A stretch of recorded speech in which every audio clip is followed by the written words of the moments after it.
What's good, everyone? Artemis here from SirLinksalot, and today we're diving deep into something that makes even seasoned SEOs break out in cold sweats.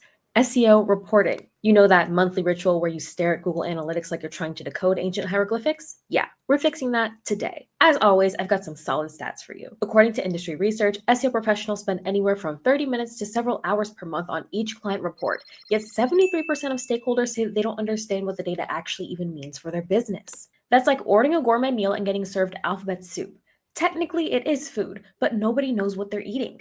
Today, we're going to turn you guys into the Gordon Ramsay of SEO reporting. By the end of this video, you'll be creating reports that are so clean and insightful that clients will actually thank you for them, rather than responding with the dreaded, looks good, thanks email. Chapter 1, SEO Reporting Fundamentals. Let's start with some brutal honesty. Most SEO reports are just about as useful as a chocolate teapot. You know what I'm talking about? The 47 pages of screenshots from Google Analytics with zero context, making your clients feel like they need a PhD in data science just to understand if their investment is even working. Sorry, just let me have a meme moment for a second. It's giving that nothing beats a Jet 2 holiday energy, but for data. Lots of pretty pictures and absolutely no substance to it. Now, the problem isn't that we lack data. Google gives us more metrics than a fitness tracker on steroids. The real issue here is that we're treating reports like data clumps instead of storytelling tools. According to Moz's comprehensive guide, effective SEO reports should do two things. One, show the impact of your work, and two, provide a logical overview that actually guides future decisions. Here's the tea. Your report isn't just a monthly obligation.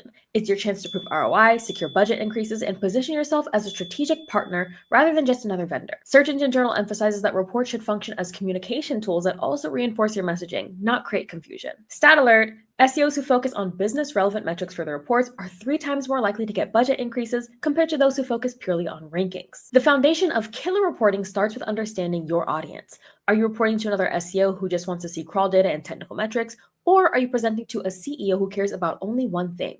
Is this making us money? The language, depth, and focus should shift dramatically based on who's reading the report. Think about it this way. You wouldn't explain TikTok trends to your grandmother in the same way you'd explain them to your little cousin. Same energy, different approaches. Ahrefs search shows that the most successful SEO reports tailor their content to match the recipient's knowledge level and decision-making needs. The key components every solid SEO report needs to include are these: an executive summary, so your one-slide mic drop, performance data with context, not just numbers floating in space, actionable insights, so what does this actually mean, and next, clear steps. So here's what we're going to be doing about it. Chapter 2, here are the essential metrics that actually matter. All right, so let's talk about metrics because this is where most people go completely sideways. I see reports tracking 47 different KPIs like they're collecting Pokemon cards or something. Gotta track them all. No, bestie, you really don't. This is giving main character energy, but for all the wrong metrics. Rankings out there are actually acting like the star of the show when the conversions and the revenue are the real MVPs. So let's start with the uncomfortable truth about keyword rankings. Yes, I said it. Rankings are overrated. Greenlane's marketing research shows that rankings dance in Google search results daily. So if you pull a report on Monday showing position 8 and on Tuesday it's in position 15, did your SEO really become trash overnight? Of course not. A keyword can fluctuate between positions 8 and 48 in a single week, with the average position being 28. But if you happen to pull your report on a good day, you think that you're winning when you're actually riding the struggle bus. Instead of individual keyword rankings, focus on organic visibility scores. Think of it as rankings on steroids. This groups all of your target keywords into a specific page and gives you a holistic view of how that page is actually performing across all search queries. Now, here are some metrics that actually move the needle. First of all, organic traffic, but not just the vanity number. Break it down by brand versus non-brand to show the real impact of your SEO work versus people who are just searching for your brand's name. SEMrush's data shows the separation is crucial for accurate attribution. Next is conversions. This is where all of the magic happens. Track not just how many conversions, but the conversion rate from organic traffic compared to other channels. GA4's enhanced measurement shows that organic traffic often has a much higher intent than paid traffic. Next up is the click-through rate. This tells you if your titles and meta descriptions are actually compelling. A high ranking with terrible CTR is like having a Ferrari with flat tires, and that's just no good. Next up is actual search visibility. Ahrefs calls this keyword rankings on steroids. So it shows you your overall presence in search results for your target keyword set, giving you a much clearer picture than individual position tracking would. And next up is authority score and domain rating. While not a Google ranking factor, these metrics actually help you track the overall trajectory of your link building efforts and domain strength over time. Here's a plot twist for you. Search Engine Journal's research reveals that the best performing reports focus on qualified traffic. So these are visitors who actually do something valuable when they reach your site. It's not about getting more traffic, but it's about getting better traffic. Keep that in mind. Just a quick pro tip for you before we move on. Create custom segments in Google Analytics to track qualified organic traffic. These are visitors who spend more than 2 minutes on your site, view multiple pages, or complete micro conversions. This data tells a much better story than the raw session count does. Chapter 3, Tools and Templates That'll Make You Look Like a Reporting Wizard. It's time for some real talk. If you're still manually copying and pasting data from different tools into Excel spreadsheets, we need to have an intervention, sweetie. It's giving fax machine in 2024 energy, and I am not here for it. Automation is your best friend. The teams at Greenlane Marketing discovered that they were spending 10 hours per month just building reports by hand. That's like paying someone $50 an hour to just be a report monkey instead of an SEO strategist. SEO professionals who automate their reporting save an average of 8 hours per month per client, allowing them to focus on actual strategy instead of just data compilation. With that being said, here is your essential tool stack for this. Google Looker Studio, formerly Data Studio, is really good as your MVP for automated dashboards. It connects directly to Google Analytics, Search Console, and third-party tools, updating your data in real time. No more, oops, I forgot to pull this month's data. That will happen automatically. Supermetrics. This is the bridge between SEO tools and reporting platforms. It can pull together data from over 100 different marketing platforms into Google Sheets or Looker Studio automatically. It's like having a personal data assistant who never sleeps. There are also Hannah Rampton's tools. Shout out to Hannah for creating some of the most practical SEO reporting tools in the game. Her Search Console Explorer Studio helps you dive deep into GSC data with custom filters and regex searches that would make even data scientists jealous. Next up are some template gold mines for you. So first of all, Ahrefs' SEO report template is awesome. It's a clean professional slide deck that covers all the essentials. It includes sections for executive summary, organic traffic, keyword rankings, backlinks, technical SEO, and also next steps. Plus, it comes with fake data so that you can actually see how your report's going to look. Next is Backlinko's strategic template. This one is built differently. Instead of just showing you data, it's designed to help you report and look like a strategist with a structure that mirrors how decision makers actually think. Then there's Supermetrics automated templates. These are multiple Google Sheets and Looker Studio templates that pull data automatically. Their website analytics template lets you compare organic traffic to other channels with zero manual work yourself. And lastly is SEMrush's My Reports tool. This is a built-in reporting tool that lets you drag and drop widgets from different data sources. You can automate daily, weekly, or even monthly report generation and email delivery. Here's a pro tip for you. Start with a template that has 80% of what you need and then customize the remaining 20% for your specific case. Don't try to build everything from scratch. That's like trying to code your own web browser when Chrome exists. Chapter 4, creating client-ready reports that actually get read. So here's where we separate the pros from the amateurs. Anyone can dump data into a document, but creating a report that stakeholders actually engage with, that is an art form. The harsh reality is that according to research, executives spend an average of 37 seconds reviewing monthly reports before deciding whether to dig deeper or to file it under the thanks got it category. This is why the executive summary is your everything. This single slide can make or break your entire report. Ahrefs data shows that 30 seconds after a CEO looks at your executive summary, they either say great job or they start asking you the difficult questions. So what exactly goes in your executive summary? Well, first of all, a brief summary of your SEO KPIs, so the number that actually matters, is a great place to start.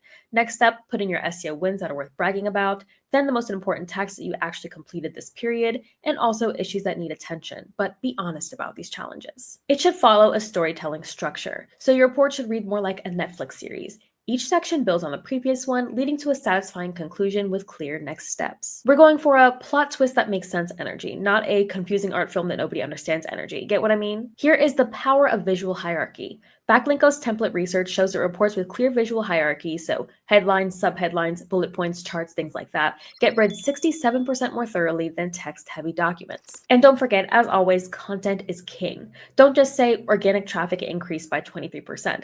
Actually explain why it increased. What was the new content strategy, the seasonal trends, the technical improvements?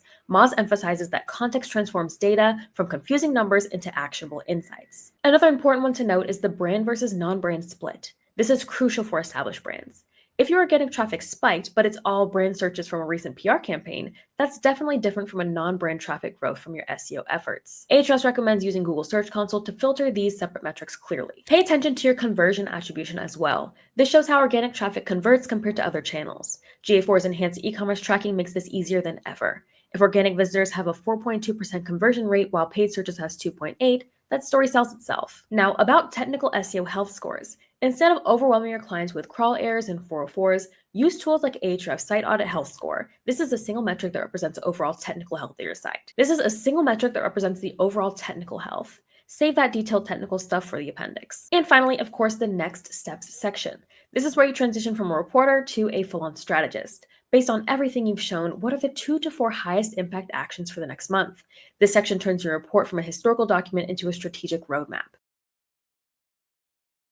Now let's talk about the reporting fails that make clients question whether you actually know what you're doing. I've seen some truly cursed reports in my time, and we're going to make sure that you never create one of them. Mistake number 1, the data vomit special. This is where you include every single metric available because more data equals better report, right?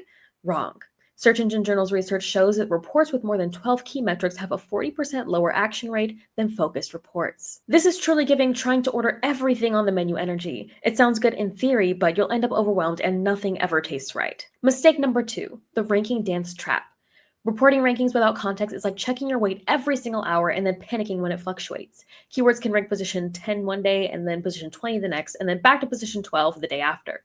Greenland Marketing found that single-day ranking reports can be misleading up to 60% of the time. Mistake number 3, technical jargon overload. Using terms like crawl budget optimization and schema markup implementation when reporting to non-SEO stakeholders is like speaking Klingon at a PTA meeting. Match your language to the audience's knowledge level. Mistake number 4, vanity metric focus. Mistake number 4 is focusing on vanity metrics only. So celebrating 1,000 new backlinks without mentioning that they're from low-quality directories is like bragging about your follower count when they're all bots. Focus on quality metrics that actually tie into business outcomes. Mistake number 5 is zero context for the changes that you see in the report. So showing a 30% traffic drop without explaining that you removed 500 pages of thin content during the site's cleanup makes you look like you're incompetent. Always, always, always provide context for significant changes. Reports that include context for major changes have an 85% higher client satisfaction score than reports that just show the numbers. The 6th and final mistake is the everything is amazing syndrome. So never acknowledging problems or areas for improvement can make you look either delusional or dishonest, maybe even both. The best reports highlight both wins and opportunities for growth. The fix for this? Use challenge plus solution framework. When you identify a problem, immediately follow it up with your proposed solution and timeline. Here are some pro recovery tips. Use year-over-year comparisons to smooth out seasonal fluctuations, include competitor context when possible, always end sections with what that means for your business, save detailed technical explanations for appendixes, and always, always, always include visual elements that break up the text-heavy sections. These are way easier to look at.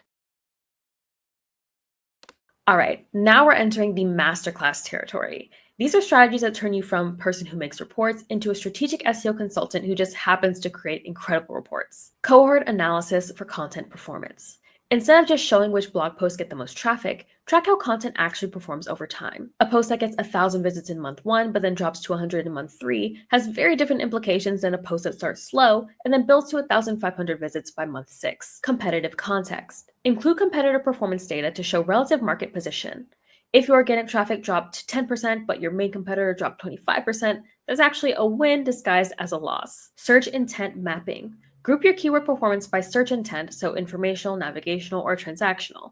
This actually helps explain why certain content performs better and guides future content strategy. Forecasting and projections. Use historical data to project future performance.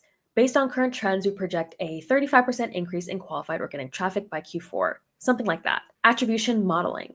Show how SEO contributes to conversions beyond last-click attribution. Many B2B companies find that organic traffic assists 60% of conversions even when it's not the final touchpoint. The LLM visibility section. This is cutting-edge territory. Track how your brand appears in AI-generated responses from ChatGPT, Gemini, and other LLMs. Backlinko's latest template includes this section because AI is changing how people discover brands and it's here to stay. Next is seasonal adjustment insights. Normalize your data for seasonal trends. If you're in e-commerce, showing that December's traffic was only up 40% when it's usually up 60% tells a way different story than raw numbers might suggest. Cross-channel impact analysis. Show how SEO actually affects other marketing channels as well. Does your improved organic visibility increase direct traffic? Does better content boost social engagement? Things like that. Revenue per visit tracking. Calculate the average revenue generated per organic visit and track how it actually changes over time. This metric directly ties SEO to bottom line impact. In fact, companies that include revenue per visit metrics in their SEO reports secure 4 times more budget increases than those focusing purely on traffic metrics. Last but not least, the diagnostic deep dive. When performance drops, don't just report the drop itself. Investigate and report your findings. Was it an algorithm update, technical issues, competitor actions? Your ability to diagnose and explain builds incredible trust. And there you have it, your complete blueprint for creating SEO reports that actually move the needle. We've covered everything from avoiding the dreaded data vomit to advanced strategies that'll make you look like an SEO wizard. Well, the SEO wizard that you actually are. The difference between good SEOs and great SEOs isn't just technical knowledge. It's the ability to communicate value clearly and consistently. Your reports are often the only thing stakeholders see of your work, so make them count. Remember, every single report is an opportunity to build trust, secure budget, and position yourself as a strategic partner rather than just another vendor. This has been Artemis with SirLinksalot signing out. Make sure that you guys like, comment, and subscribe if you guys want to see more of these educational videos, and I will catch you in the next one. See ya! Hey everybody, thanks for watching. If you found this helpful, make sure to give us a like, drop a comment, subscribe, so you don't miss out on any future SEO insights. And hey, if you're serious about your rankings, head over to SirLinksalot.co, check out our premium link building services, guides, and free SEO tools. See you next time.